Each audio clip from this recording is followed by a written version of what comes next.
Papa, maman, cher honorable, chère excellence, votre satisfaction est notre devoir. Voici la solution rapide pour toute activité des transactions immobilières en RDC. Pour la vente, l'achat et la mise en location.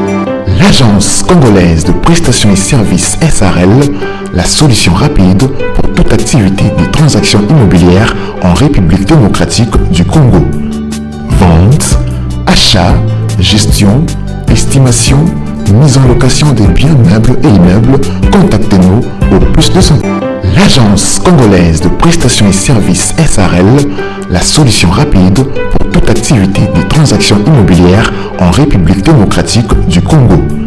Vente, achat, gestion, estimation, mise en location des biens meubles et immeubles, contactez-nous au +243 85 27 79 630. Vous avez une parcelle à vendre, un terrain, une villa, une construction. Oji mamacita, tu es tant de qui de moi de nous pour toi je t'ai redessus ça. Vas-y mamacita, Oji mamacita, en plein ensemble je t'ai dit je t'aime à travers le Milinga. Oji mamacita, tu es tant de qui de moi de nous pour toi je t'ai redessus ça. Oji mamacita, en plein ensemble je t'ai dit je t'aime à travers le Milinga. Quand je pense à toi je suis pas allé, je suis péché encore. Tu t'en fous de mes reproches et de mes erreurs qui sont moches.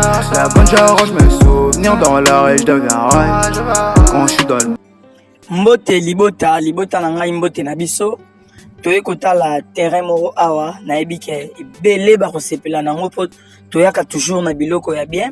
Mais avant de décortiquer lupango oyo tobima na tota na balabala awa toza na balabala. Donc awa toza na commune ya Mongafula, toza na quartier Kimberley City, autrement dit Kimbwala. Donc pour na ba oyo balandaka biso mingi bomonaki lobi tochaki lupango moko ezalaki pe kaka très bien.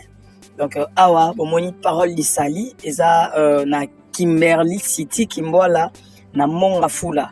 Donc quartier moko très bien. Donc erto laksara boye eza po bomona quartier ndenge ezali avant de retourner à lupango bomoni avenue ndenge ezali quartier ndenge ezali ba avenue minene courant ezali mai ezali bon tokenda na lupango.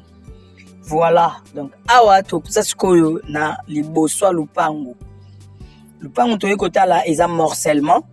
Lupango ezalaki ya monene ba morcelaki yango et puis nde bazoteka une partie o etikalaki. Donc o eza avenue tolakisaki avenue monene kuna tolakisi siko avenue oyo mutu akosomba akokotela parce que lupango eza entre des avenues. Oui kokotela na avenue oyo tolakisaki liboso tout comme pour kokotela na avenue oyo mais mutu akosomba awa yende akobimela na l'avenue oyo ya sima ndenge ndeko oyo azotonga 3 niveaux na ye oyo ye pa sombaki tala ndenge azotonga 3 niveaux na ye. Donc okozala voisin na ye okobimela awa place banzete oyo ya kokoti bakataki ezali.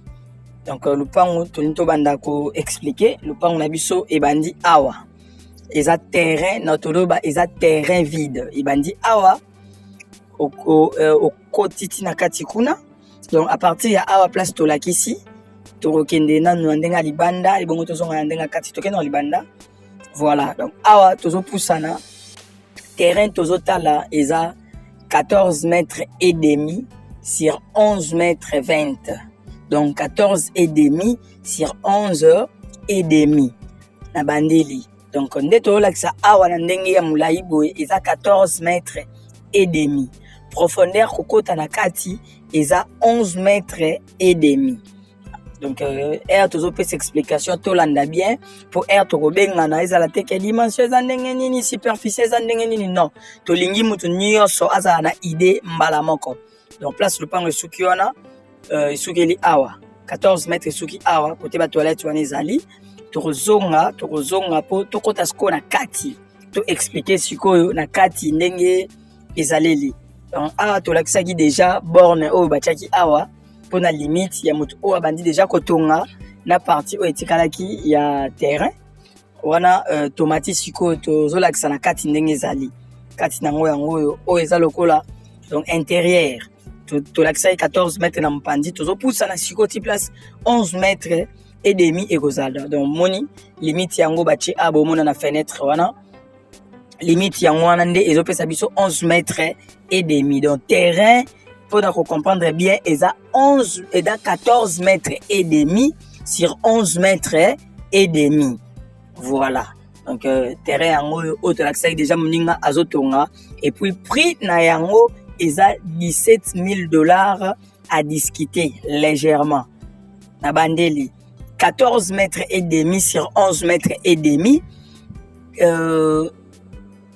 prix na yango eza 17,000 à discuter moni borne msu yango awa et puis awa bakokata juste place bormona na fenêtre donc na fenêtre nde limite eza ndenge ngambo kuna ezali bon tozonga na venir donc asko tobimi na biso déjà veni tozozonga tolakisi déjà lupango ndenge ezali tolobaki quartier eza quartier Kimberley City soit Kimbwala résidentiel voilà donc ezolakisaka eza résidentiel à partir ya aveni bozomona tozotambola na aveni mais aveni eza kimia nde bato bazalaka te voilà donc quartier résidentiel oyo kokolisa bana bazotanga bien bana bazokola na banorme nde yango oyo donc eza quartier moko très calme très kimia courant kitoko mai kitoko makambo nyonso eza kitoko mpona motu nyonso akozala intéressé